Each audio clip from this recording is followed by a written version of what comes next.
Ngayong araw na to, pupuntahan natin yung ating bukid para makita natin kung ano na yung update at kalagayan ng ating sabog tanim.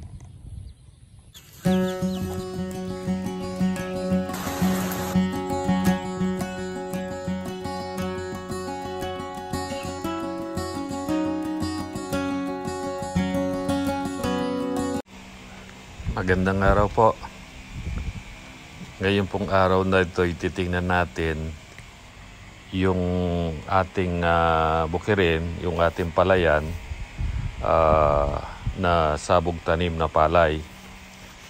Yung ating pong palay ay naisabog tanim noong October 29 at ngayon ay November 6. So after 8 days, ito na ang resulta ng ating mga tinanim na palay. Kung mapapansin po ninyo ngayon, halos litaw na yung unang dahon ng ating mga binhing palay.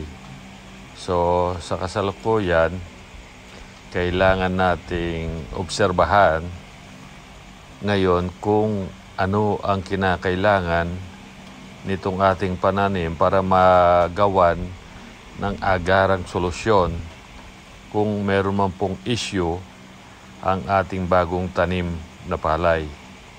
So sa ngayon, dahil nga nandito tayo at ang unang hakbang na ginawa natin 8 araw pagkatapos nating maisabog tanim ay magpapa-spray po tayo ng pamatay damo dahil mas maganda po na nasa right timing po ang pagpuksa ng bagong sibol na mga damo.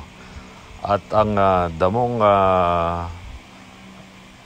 tumutubo rito, mapa broadleaves man yan o grasses, kailangan po natin itong sugpuin. So ang gamit po nating pamatay damo sa ngayon ay yung grass top.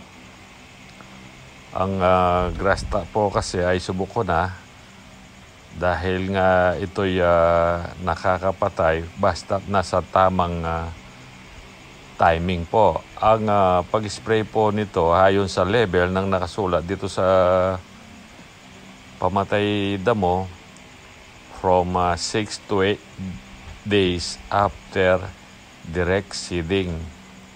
So ang timpla po nito kada isang 16 liter na pang-spray ay ginagamitan po ng from 80 ml to 120 ml. Ako po ay gumagamit ng 100 ml lamang po sa bawat isang knapsack sprayer. So habang bata pa, yung mga damo kailangan ng sugpuin at pagkatapos ng 1 hanggang 3 araw, ito po ay kailangan nating patubigan para ma-flush out yung ating bukirin. So huwag po nating ilubog itong dahil bata pa to, baka merong mangyaring hindi ka nais-nais kapag ito'y pinalubog natin ng todo.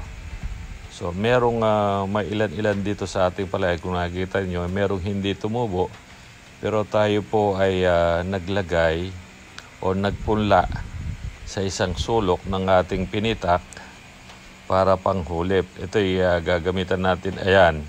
Ayan po yung ating panghulip. Parang pula po siya. Ito ay mas magandang ilipat nito from 7 to 10 days para sabay-sabay ang paglaki ng ating mga palay. So kung napapansin po ninyo, merong portion na basa at merong portion na medyo natutuyo na. So pagkatapos po nating mag-spray ng herbicide, ay after 1 day or 2 days, ito'y ating patutubigan ng konti lang. Pagkatapos nun at mag-iisip tayo, ano ang susunod na hakbang na ating gagawin para malaman natin kung ano talaga ang kailangan ng ating palay. Ito yung maaaring pag-aabono. Yan po ang susunod na hakbang na ating gagawin. Pero sa kasalukuyan po ay titingnan natin yung damong tumutubo. Kailangan po ito imasog po habang mura pa yung mga damong tumutubo dito sa ating sabog tanim na palay. Yan po ang ating gagawin. I-maintain po natin ngayon yan at sa susunod na araw, ito'y ating papatubigan. Yan po ang ating nag-i-spray sa ngayon. Meron pong konting sibol na tubig kaya ayan.